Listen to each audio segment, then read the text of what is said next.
Hey everyone, welcome back to another explainer. Today, we've got a truly fascinating topic on our hands.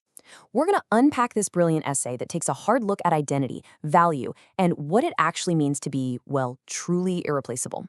And we're going to examine this not just on a massive geographical scale, but on a deeply personal one too.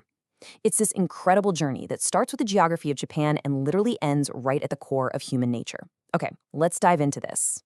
Right off the bat, the essay hits us with this remarkably powerful screening question. I want you to think about this for a second. If you take a city and you completely strip away the one thing it's most famous for, take away its biggest landmark, its primary industry, its main tourist attraction, what's actually left over? What remains? This is the ultimate test of unreplaceability. It forces us to look past all those obvious labels and search for the real underlying substance. And here's where it gets really personal. Imagine applying this exact same screening question to yourself. What happens in that silence when your own labels are stripped away?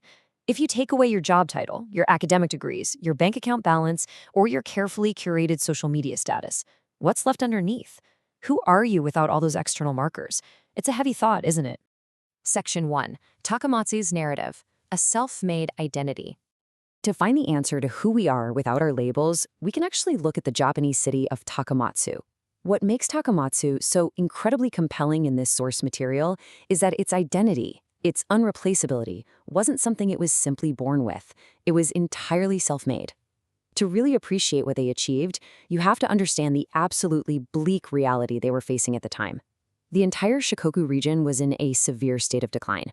We're talking about a cascade of systemic issues here. Dramatic population loss, major industries just packing up and moving away, and young people leaving for better opportunities elsewhere.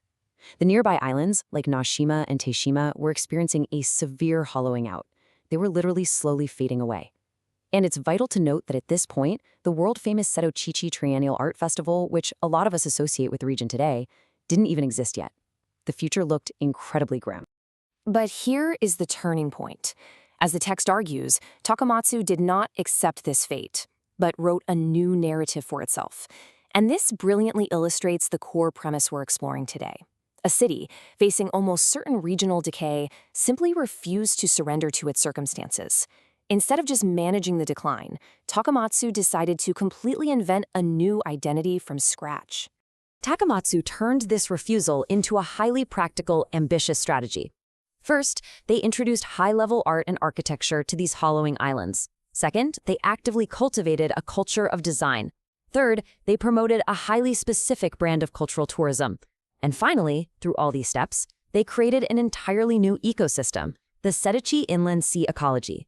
They took a narrative of decay and totally flipped it into a narrative of unique, world-class artistic innovation. So the macro-level lesson here is profound. A city's true value isn't just the resources it holds in its hands, but knowing exactly who it is. Takamatsu proved that when you're stripped of your traditional resources, your survival actually depends on having the courage to redefine yourself. It's all about taking authorship of your own story when the old story just isn't working anymore. Section 2. From Cities to People, Understanding Identity.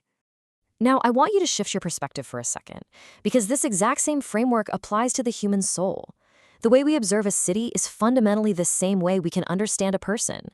Now, what's really interesting about this slide is the stark contrast presented here. On one side, we have society's single metrics.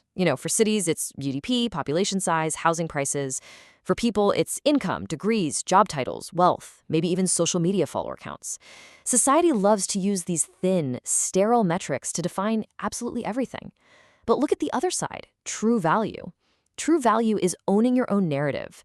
The essay points out that we don't truly admire a city or a person, for that matter, just because they hit some arbitrary metric of success.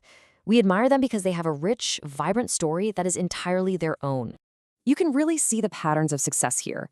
The essay highlights Yamagata, a place that knows exactly who it is, so it constantly promotes its agriculture, its cherries, its deep connection to the land. Then there's Kagoshima, which knows who it is, fiercely retaining its historical Satsuma character and spirit. And, as we just discussed, Takamatsu knows who it is, having boldly created an art island.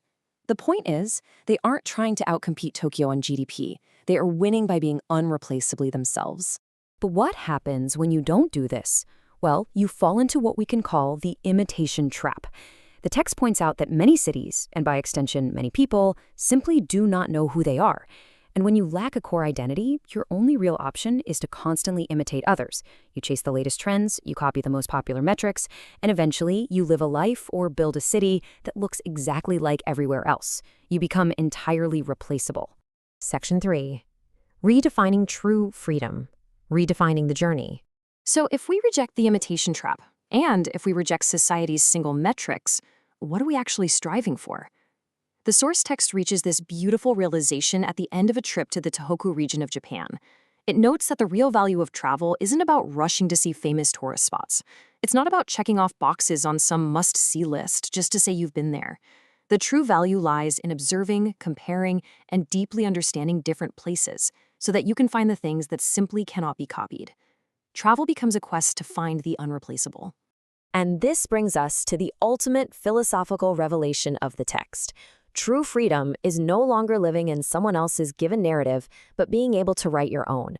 So the crucial point is this. Real freedom isn't about how many stamps you have in your passport or how many societal checkboxes you've managed to tick. It's about breaking out of the scripts that other people have handed to you. It's rare. It's really difficult. Most cities can't do it, and honestly, most people can't either.